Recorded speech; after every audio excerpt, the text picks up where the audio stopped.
सबको नमस्कार। प्यारे बच्चों, आप सभी को ऐसे हिंदी टीचिंग टीवी की ओर से स्वागत सुस्वागत। जब कंप्यूटर गाएगा गीत जो पाठ को मैंने पहला पाठ में कल पढ़ाया था, आज दूसरा पाठ पढ़ा रहा हूँ, ध्यान से सुनिएगा। जैसा कि मैं कल बताया था आप लोगों को, कंप्यूटर जब से आया है, जैसा कि संगणक कहते हैं उसको, और उसी की तरह से आलम और आरा नामक जो फिल्म, बोलने वाली फिल्म 1931 में आया था, तब से आज तक भी जो गाने वाले चीज़ जो होती है, गाने वाले लोग जो होते हैं, जब से चालू है गाने का जो ढंग होता है, गाने का तरीका जो होता है, तब से शुरू हो गया है। तो कहने का मतलब ये है प्यारे बच्चों, जब गाना गाने का समय आ चुका है, जब गाना गाया जा रहा है, फिल्में अच्छे चल रही थी, तो इतना ज़्यादा लोग उसके ऊपर मर रहे थे गाने के लिए, हर चीज़ के लिए। तो एक कंप्यूटर आया था, तो पूरे लोगों का जो परेशानी थी, जो पूरे लोगों का जो गाने का तरीका था, जैसा कि बहुत सारे गायिका गाने लग रहे थे, तो वो कंप्यूटर आने की वजह से ऐसा भी हो रहा है कि पूरा गाना कंप्यूटर गाएगा, तो ये बाकी लोगों का क्या हाल होगा, ये सोचा जाए। इस शैली को फिल्म संगीत का पहला चरण कहा जा सकता है। गायिकाएं जरा नाक में बैठी आवाज़ में गाती थी, गीतों के बोल भी वे जरा बनावटी ढंग से चबाकर अदा करती थी। जल्दी ही गायिकाओं ने सुकून देने वाली शैली में गाना शुरू कर दिया। नई शैली का उदाहरण कानन बाला का गाया जवाब बन गीत दुनिया तूफान मेल था। जब गाना गाने शुरू करे थे, जब लोगों ने तरह तरह से गाना गाते थे, थोड़े लोग नाक में गाना गाते थे, थोड़े लोग प्यार से गाते थे, थोड़े लोग और दूसरी तरह से गाते थे। जैसा कि मैं ये कहना चाहता हूँ, गाना पहले में कैसा गाया जाए किसी को मालूम नहीं था, तो सब लोग गाना सीख लिया है।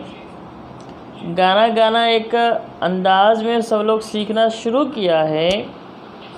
तो जब गाना शुरू होके नवरस उसमें गानों में रखा जाता है, गायिकाएं बहुत कुछ सीख लेती हैं। मरते हुए लोगों के साथ किस तरह से गायिका गाना पड़ता है, जो पैदा हुए से जब बच्चों के जन्म के दिन पर कैसे गाने गाना पड़ता है, और शादी के टाइम में किस तरह के गाने गाने पड़ते हैं, और किस तरह से गाएंगे तो किस तरह से गायिका को करेंगे तो हमें फिल्म अच्छा प्रमोट होती है। ये सब किसका गला अच्छा है, किसका गला धीमी है, किसको प्लेबैक सिंगर बनाना है, किसको अच्छा ये करना है, वो ये सब कुछ जो चीज़ें हमें मालूम होता है, एक गानों की वजह से सब कुछ। जब पहले में से तो अभी बहुत इम्प्रूवमेंट हुआ है, पहले से भी अभी बहुत ज़्यादा आगे बढ़ गया है। मतलब ये कहने का मतलब मैं ये कहना चाहता हूँ कि जब भी लोग जितना ज़्यादा गाने को पसंद करते हैं, गायिका को पसंद करते हैं, उसी तरह से फिल्मों में उसी गाने को, उसी गायिका को रखा जाता है। जब आलम में आरा जब गाना आया था, तब का माहौल अलग था, आज का माहौल अलग था, अलग है। तो इस तरह से हम आगे देखा जाए तो बहुत कुछ हमें मिल सकते हैं। फिल्मी गायन के इस दूसरे दौर में ऐसी बहुत प्रतिभाएं सामने आई जिसने अपनी आवाज़ का माइक्रोफोन के अनुकूल स्वाभाविक पिच पर ढालने में सफलता पाई। शमशाद बेगम, सुरैया नूरजहां तथा कुंदन लाल सहगल इनमें शामिल थे। जैसे मैं जो नामे में बताया था अभी, वो लोग बहुत बढ़िया गायिका है। यहाँ पर ये भी कहना चाहता हूँ, माइक्रोफोन्स जब आए हैं, किस स्केल में, किस पिच में वो गाना चाहिए था उसमें सेट कर सकते हैं, किस पिच में गाना नहीं चाहिए था भी उसमें भी हम सेट कर सकते हैं। जब एक गाने का जो ढंग आया है, जो गायिकाएँ बड़ी है, जो साधनों भी बड़ी है, जो वॉइस रिकॉर्डर भी आया है, माइक्रोफोन्स भी आया है, माइक्रोफोन सब कुछ आ गए। तो अभी मैं जो पढ़ा रहा हूँ लेसन, आपको इतना क्लैरिटी सुनाने का मतलब ये है, फ़ोन माइक्रोफोन है वो। नहीं तो मैं कहीं के खड़ा होता हूँ, मैं दूसरी जगह रह के आपको लेसन पढ़ा लेता हूँ तो आपको सही से समझ में नहीं आ पाता है। मैं ये कहना चाहता हूँ प्यारे बच्चों, जब भी आप लोग जैसा कि आगे बढ़ना चाहते हैं, भागना चाहते हैं, सबको प्यार से शामिल करना चाहते हैं, तो ये सब कुछ चीज़ें जो होती है इसके अंतर्गत आते हैं। मैं ये भी कहना चाहता हूँ कि जब भी एक गायिकाएँ गाने लगते हैं, उनके सुर में कितना भी अच्छा हो, धीमी हो और आगे सुर बढ़ाना हो, ये एक तरह से उसको काटते हैं, जैसा कि उसको माइक्रोफोन से उसको देखते हैं किस पिच में उसको लेकर जाना है, किस पिच में उसको कम करना है, वो सब इसमें सही कर पाते हैं। सहगल के साथ ही फिल्मी गायन का दूसरा दौर समाप्त हुआ। माइक्रोफोन के उपयुक्त नई आवाज़ें आईं। मोहम्मद रफ़ी, मुकेश, हेमंत कुमार, मन्ना डे, किशोर कुमार, तलत मोहम्मद सभी मूलतः गायक थे। लता मंगेशकर के साथ गायिकाओं के क्षेत्र में नए युग की शुरुआत आई। उनके कंठ की ताजगी और आकर्षण ने गायकी के प्रतिमानों को ही बदल दिया। इनके अतिरिक्त आशा भोसले, गीता दत्त, सुमन कल्याणपुरी आदि गायिकाओं ने अपनी खास शैली विकसित की। जैसा कि लता मंगेशकर जी है और आशा भोसले जी है, इस तरह से बहुत सारे लोग अपने गाने गाते रहे हैं और ये नया युग को एक सेट टेंडर से वो अलग अलग से इंस्ट्रूमेंट्स आए हैं, उन लोगों के गाने का ढंग अलग है। इस तरह से पूरी तरह से भी देखा जाए तो ये नया युग बहुत इजी है, आसान है, बहुत अच्छा है। भविष्य में क्या होगा? क्या हमारे लोकप्रिय सिनेमा पर गीत अब भी पहले की तरह हावी बन रहेंगे?